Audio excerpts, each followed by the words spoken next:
Assalamualaikum warahmatullahi wabarakatuh. Selamat datang di channel Cari-Cari Guru. Pada video kali ini kita akan kembali lagi belajar tentang tes SKB. Oke, jadi untuk tes yang SKB ini yang akan saya bahas ini terdiri dari 20 soal. Ini jenis tes SKB untuk tenaga kesehatan. Oke, langsung saja ke contoh soal yang pertama. Di contoh soal yang pertama ini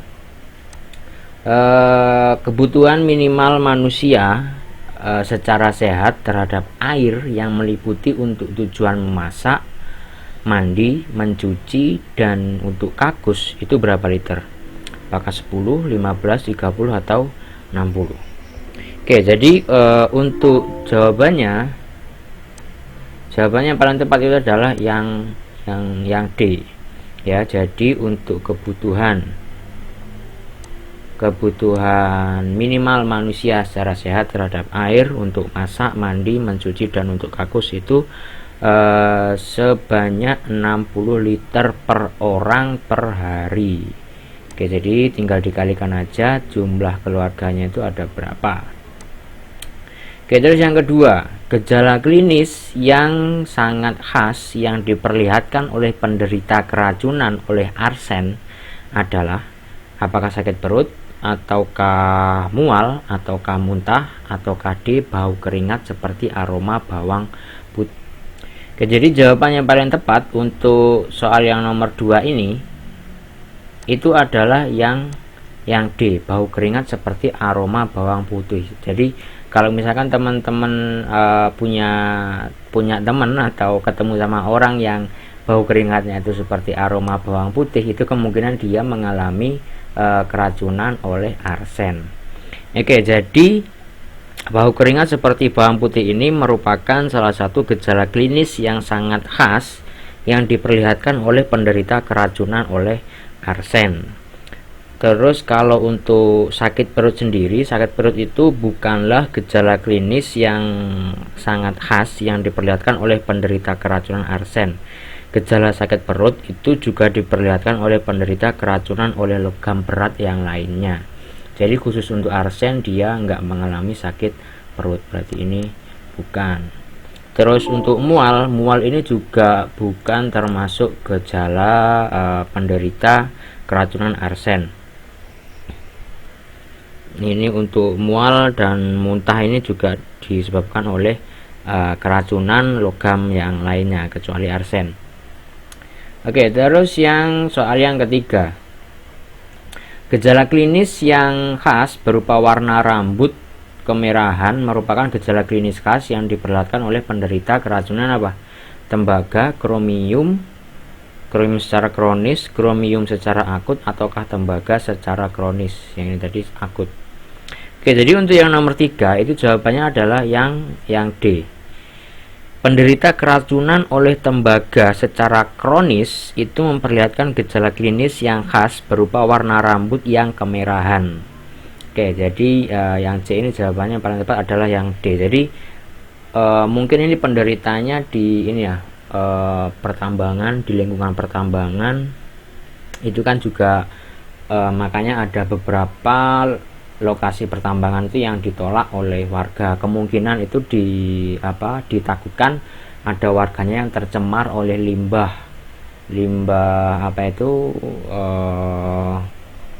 limbah tambang tembaga gitu kan, bisa aja masuk ke air dan air itu nanti kan digunakan oleh warga sebagai mandi, untuk masak juga, untuk minum juga. Nah, kemungkinan di situ. Oke, terus yang nomor 4. Nomor 4, suatu pengamatan dalam bidang kesehatan yang didorong oleh masalah sosiologi itu mengacu pada apa? Mengacu pada sosiologi medis, sosiologi dalam kesehatan, sosiologi mengenai kesehatan, sosiologi mengenai bidang medis. Yang paling tepat itu adalah yang C, sosiologi mengenai kesehatan. Karena sosiologi mengenai kesehatan ini mengacu pada pengamatan dan analisa dengan cara mengambil jarak dan terutama dimotivasi oleh suatu masalah sosiologi. Jawabannya paling tepat adalah yang C. Yang nomor 5 sekarang, penyakit diabetes sebagai salah satu penyakit yang ditandai oleh perubahan secara progresif dari jaringan digolongkan sebagai penyakit apa? Kronis, tropik, menular, atau degeneratif. Untuk yang nomor 5 itu jawaban yang paling tepat itu adalah yang D. Ya, jawaban yang paling tepat adalah yang D, karena jenis dari penyakit degeneratif itu antara lain diabetes dan osteoartritis. Nomor 6. Ciri khas dari praktek medis modern itu apa? Apakah penanggulangan penyakit melalui penerapan pengetahuan ilmiah, ataukah penanggulangan penyakit melalui penerapan pengetahuan non ilmiah, ataukah C. Pekerjaan praktisi medis modern merupakan pekerjaan sampingan, ataukah D. Peran sebagai praktisi medis modern didapat secara kebetulan atau keturunan. Yang mana? A, B, C, D.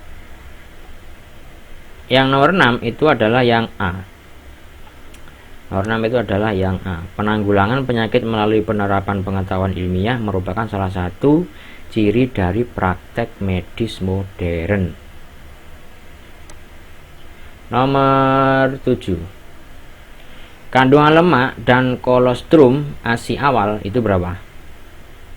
4,78 gram per 100 mili, ataukah 3,8 gram, ataukah 3,6 gram, ataukah 2,9 gram per 100 mili. Jawaban yang paling tepat nomor 7 itu adalah yang D. Kandungan lemak kandungan lemak dalam kolostrum itu sebanyak 2,9 gram per 100 mili. Nomor 8, faktor utama dari timbulnya obesitas itu apa? Penyebab dari obesitas, terganggunya fungsi protein sebagai zat pembangun, ataukah B. ikut tertelannya cemaran bersama makanan, ataukah C. asupan energi yang tidak sesuai dengan penggunaannya, ataukah D. gangguan pada proses pertumbuhan. Nomor 8 yang paling tepat itu adalah yang C. Penyebab obesitas itu karena asupan energi yang tidak sesuai dengan penggunaannya. Jadi asupan energi yang tidak sesuai dengan penggunaannya itu mungkin asupan energinya terlalu besar. Nomor 9, pembesaran kelenjar gondok dapat terjadi karena apa nih? A. Kelenjar tiroid bekerja sangat aktif, ataukah B. hormon tiroksin berkurang, ataukah C. hormon tiroid berkurang, ataukah D. kelenjar tiroksin bekerja sangat aktif. Yang paling tepat nomor 9 ini adalah yang A. Penyebab dari pembesaran kelenjar gondok itu karena kelenjar tiroid bekerja sangat aktif. Yang nomor 10, kelainan yang diderita anak yang mengalami kesulitan makan dan kadang-kadang muntah itu apa namanya? Kelainan pneumotorik kongenital psikologik atau defisiensi nutrien. Nomor 10 jawabannya adalah yang B. Kongenital. Nomor 11, penyebab tidak langsung dari defisiensi kurang kalori protein itu apa? Penyebab tidak langsung dari defisiensi kurang kalori protein itu adalah gangguan penyerapan, konsumsi kurang, hambatan utilisasi. Mana yang benar itu? Yang paling tepat itu adalah yang B. 1 dan 3, gangguan penyerapan dan hambatan utilisasi.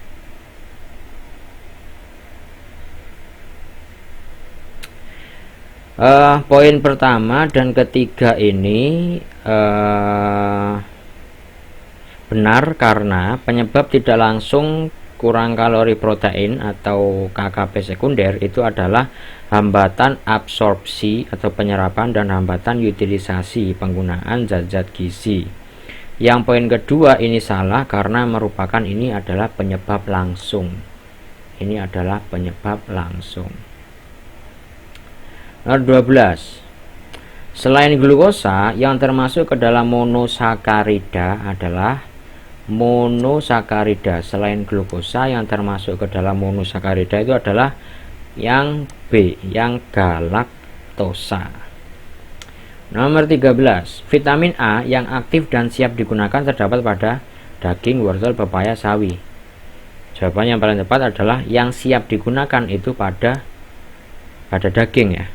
Karena daging merupakan bahan pangan hewani yang mengandung vitamin A dan siap digunakan tubuh. Jadi mungkin banyak yang menjawabnya itu wortel atau pepaya ya. Ternyata jawabannya adalah daging. Nomor 14, tiamin merupakan salah satu vitamin B yang sangat diperlukan untuk koenzim NAD ataukah koenzim FAD ataukah proses dekarboksilasi pirufat ataukah D proses sintesis kolagen. Nomor 14, jawaban yang paling tepat itu adalah yang C. Ya, tiamin itu merupakan salah satu vitamin B yang sangat diperlukan untuk proses dekarboksilasi pirufat. Yang nomor 15, jumlah kalori yang dibutuhkan bagi remaja laki-laki untuk memenuhi kebutuhan gizinya. Nah, ini kita para lelaki kita harus memenuhi kebutuhan jumlah kalori yang harus kita penuhi untuk memenuhi kebutuhan gizi itu sebanyak berapa? Sebanyak 3000 ya, sebanyak 3000 kalori untuk memenuhi kebutuhan gizi. Kalau kurang dari ini kita bisa kekurangan gizi. Nomor 16, kebutuhan protein bagi lansia dengan umur di atas 60 tahun itu sebanyak berapa? Kebutuhan protein bagi lansia yang umurnya di atas 60 tahun itu adalah yang C, 0,75 gram per kilogram berat badan per hari. Ini menurut WHO ya. Jadi menurut WHO itu kecukupan protein pada usia di atas 60 tahun itu adalah 0,75 gram per kilogram BB per hari. Bila berlebihan akan memberatkan kerja ginjal dan hati. Jadi nggak boleh lebih dari ini nih. Kalau kelebihan dia bisa memberatkan kerja ginjal dan hati. Jadi proteinnya harus pas. Nggak boleh terlalu banyak, juga nggak boleh kurang dari 0,75. Nomor 17, pada bayi baru lahir pengukuran antropometri yang paling sering digunakan adalah parameter apa? Adalah parameter berat badan ya, karena berat badan merupakan ukuran antropometri yang terpenting dan paling sering digunakan pada bayi yang baru lahir untuk mendiagnosa apakah bayi itu lahir secara normal atau tidak. Nomor 18, bila diketahui BB per TB rendah, terus BB-U rendah, TB-U normal, maka status gizi menurut klasifikasi WHO itu adalah lebih, tidak obesitas, kurang, buruk, kurang, ataukah buruk. Jadi 018 ini adalah yang C, buruk dan kurang. Jadi seandainya BB-TB rendah, BB-U rendah, TB-U normal, maka status gizi menurut klasifikasi WHO itu buruk dan kurang.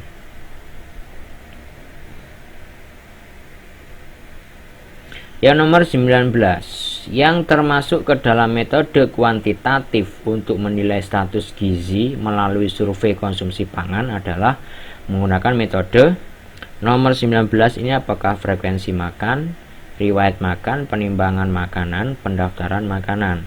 Yang nomor 19 jawaban yang paling tepat adalah yang C, penimbangan makanan.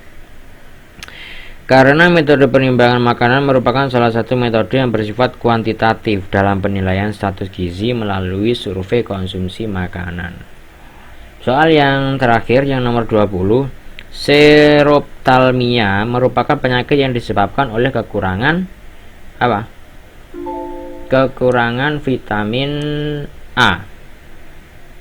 Oke, jadi seroptalmia itu merupakan salah satu jenis penyakit yang disebabkan oleh kekurangan vitamin A. Oke, mungkin sekian dulu untuk video pembahasan tentang atau latihan soal SKB untuk bidang tenaga kesehatan. Jadi semoga video ini sedikit bermanfaat buat teman-teman yang mau mempersiapkan mengikuti tes SKB tenaga kesehatan. Jadi kurang lebihnya saya mohon maaf. Assalamualaikum warahmatullahi wabarakatuh.